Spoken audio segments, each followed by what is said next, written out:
everyone, welcome back to Hooked on Books. Mrs. Griffiths here again. Today we are carrying on with The Iron Man by Ted Hughes and illustrated by Chris Mould. We are up to chapter 4. We left the Iron Man in the scrapyard enjoying all the metal he can eat. So, if you're sitting comfortably, let's continue. The Space Being and the Iron Man, Chapter 4.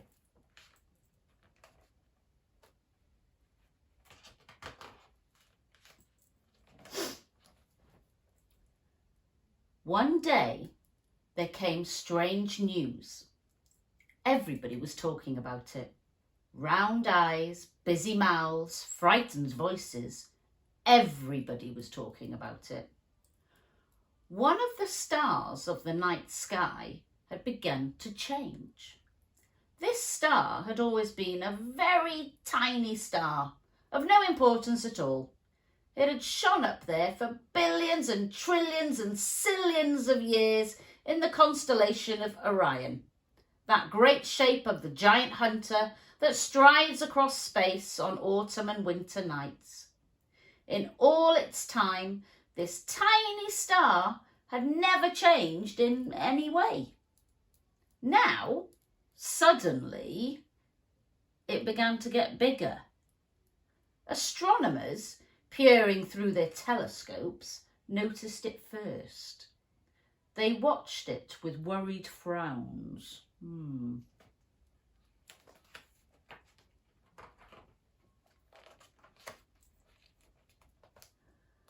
That tiny star was definitely getting bigger. And not just bigger, but bigger and bigger and bigger. Each night it was bigger. Bigger than the dog star, the large coloured twinkler at the heel of the hunter Orion. Bigger than Jupiter, the great blazing planet. Everybody could see it clearly, night after night, as it grew and grew and grew. They stared up with frightened faces.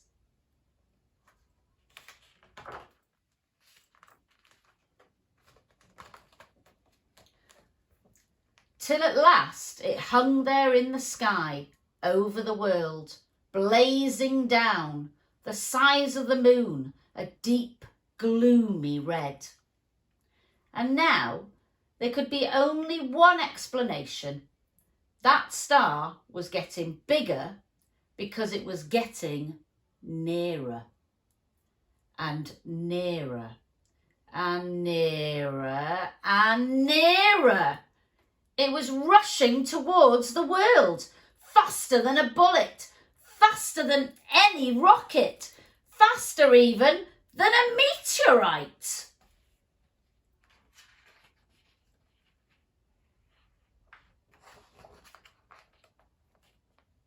And if it hit the world at that speed, why, the whole world would simply be blasted to bits in the twinkling of an eye. It would be like an express train hitting a bowl of goldfish. No wonder the people stared up with such frightened faces. No wonder the astronomers watched it through their telescopes with worried frowns. But all of a sudden, a strange thing. The star seemed to have stopped. There it hung, a deep and gloomy red. Just the size of the moon. It got no smaller, it got no bigger. It wasn't coming any nearer, but it wasn't going away either. Now everybody tried to explain why and how this was. What had happened? What was happening? What was going to happen? And now it was that the next strange thing occurred. The astronomers noticed it first.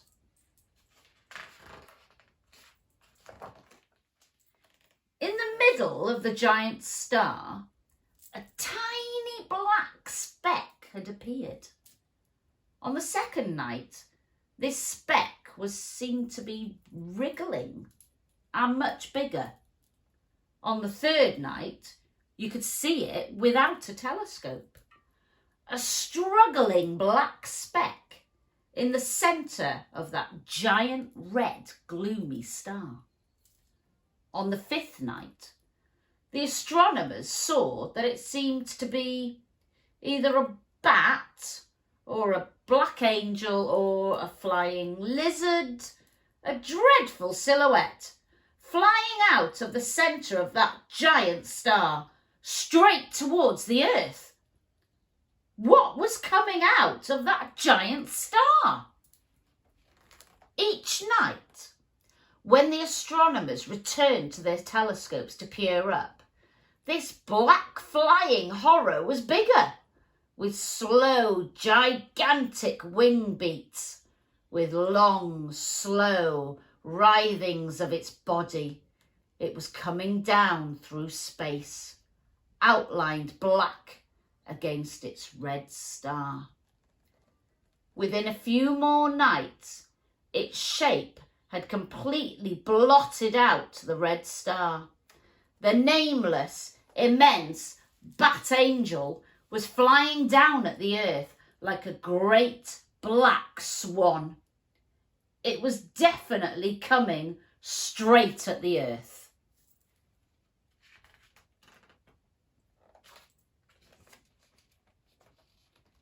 It took several days to cover the distance. Then, one awful night, its wings seemed to be filling most of the sky. The moon peered fearfully from low on the skyline, and all the people of Earth stayed up, gazing in fear at the huge black movement of wings that filled the night.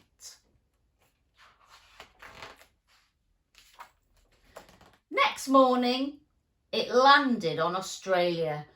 Boom! The shock of its landing rolled round the earth like an earthquake, spilling cups of tea in London, jolting pictures off walls in California, cracking statues off their pedestals in Russia. The thing had actually landed, and it was a terrific dragon. Terribly black, terribly scaly, terribly knobbly, terribly horned, terribly hairy, terribly clawed, and terribly fanged, with vast, iridescently terrible eyes, each one as big as Switzerland. There it sat, covering the whole of Australia, its tail trailing away over Tasmania into the sea, its foreclaws on the headlands of the Gulf of Carpentaria. Luckily, the mountains and hills propped its belly up clear of the valleys, and the Australians could still move about in the pitch darkness under this new sky, this low, queer covering of scales.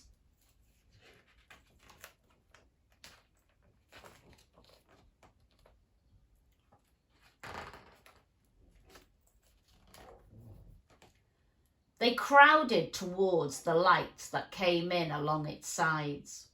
Of course, whoever had been on a mountain top when the dragon landed had been squashed flat. Nothing could be done about that. And there the horror sat, glaring out over the countries of the world. What had it come for? What was going to happen to the world now this monstrosity had arrived? Everybody waited. The newspapers spoke about nothing else. Aircraft flew near this space bat angel dragon, taking photographs. It lay over Australia, higher than any mountains, higher than the Hindu Kush in Asia, and its head alone was the size of Italy. For a whole day, while the people of the earth trembled and wept and prayed to God to save them, the space bat angel dragon lay resting, its chin sunk in the Indian Ocean, the sea coming not quite up to its bottom lip. But the next morning, early, its giant voice came rumbling round the world. The space bat angel dragon was speaking. It wanted to be fed, and what it wanted to eat was living things. People, animals, forests. It didn't care which, so long as the food was alive. But it had better be fed quickly, otherwise it would roll out its tongue longer than the Trans-Siberian Railway and lick huge swaths of life off the surface of the earth. Cities, forests, farmlands, whatever was there. It would leave the world looking like a charred pebble, unless it was fed, and fed quickly. Its voice shook and rumbled around the earth for a whole hour as it delivered its message. Finally it ended and lay waiting. The peoples of the world got together. If they fed it, how could they ever satisfy it? It would never be full, and every new day it would be as hungry as ever. How can you feed a beast the size of Australia? Australia is a vast land. All the countries of Europe will fit easily into Australia. The monster's stomach alone must be the size of Germany. No, they would not feed it. The people of the world decided they would not feed this space bat angel dragon or whatever it is. They would fight it. They would declare war on it and all get together to blast it off the face of the earth. And so it was that all the peoples of earth declared war on the monster and sent out their armed forces in a grand combined operation. What a terrific attack! Rockets, projectiles of all sorts, missiles and bombs, shells and flamethrowers. Everything was tried. The smoke of the explosions drifted out over the Pacific like a black crawling continent. The noise of the battle shook the world almost as much as the landing of the dragon had done, and for much longer. Then the noise died down and the smoke cleared, and the peoples of the world cried in dismay. The dragon was actually smiling. Smiling!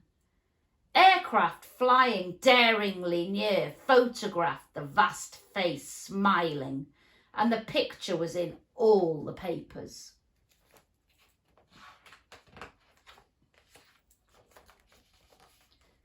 It was smiling as if it had been, well, tickled.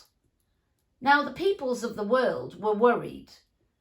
They were all great fighters, all spent their spare money on preparing for wars, always making bigger and better weapons, and now they'd all tried their utmost to blast this thing off the earth, and what was the result? The dragon merely smiled, and not a scratch could be seen anywhere on its body. But that wasn't surprising. This creature had come from the depths of space, out of the heart of a star. Nobody knew what it was made of. Perhaps it could not be destroyed by any means whatsoever. And now the space bat angel dragon spoke again. It gave the peoples of the world 1 week in which to prepare its first meal. They could prepare what they liked, said the dragon. But if the meal was not ready in 1 week, then he would start on the cities and the towns. The peoples of the earth, the kings, the presidents, the ministers, The farmers and the factory workers and the office workers began to lament. Now, what would happen to them? They would like to say the monster didn't exist, but how could they? There it was, covering Australia, staring out over all the countries of the world.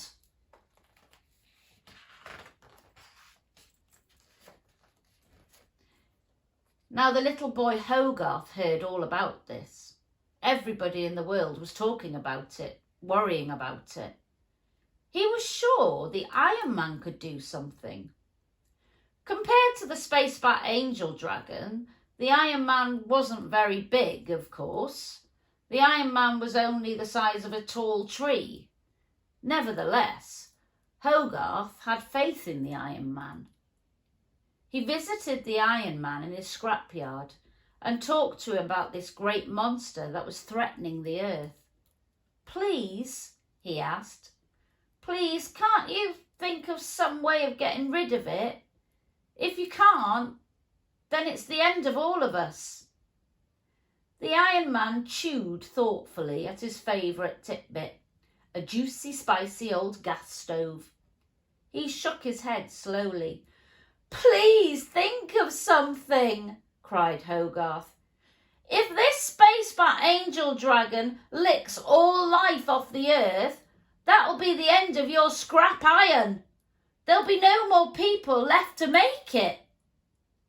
The Iron Man became still. He seemed to be thinking. Suddenly his headlamps blazed red, green, blue and white all at once, and he stood up. In a great grinding voice, he gave his commands. Hogarth danced for joy. The Iron Man had had the most stupendous idea. The Iron Man would go out as the champion of the earth against this monster from space. And there you are, the end of chapter 4. Hope you enjoyed it, and make sure you join me for chapter 5. Take care, and I'll see you soon. Bye.